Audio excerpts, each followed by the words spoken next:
Laos দক্ষিণ পূর্ব এশিয়ার একটি স্বাধীন রাষ্ট্র। এর সরকারি নাম গণপ্রজাতন্ত্রী লাওস। দেশটি পূর্বে ইন্দোচীন ইউনিয়ন তথা ফরাসি ইন্দোচীনের অংশ ছিল।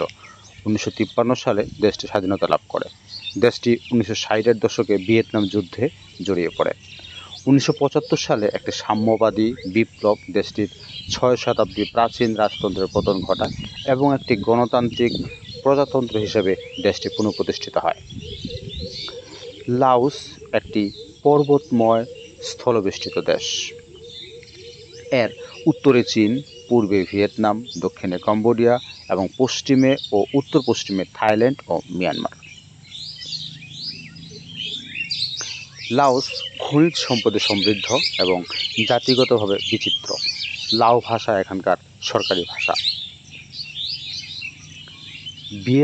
ভিয়েন্তিয়ান বা ভিয়াংচান দেশের সর্ববৃহৎ শহর ও রাজধানী।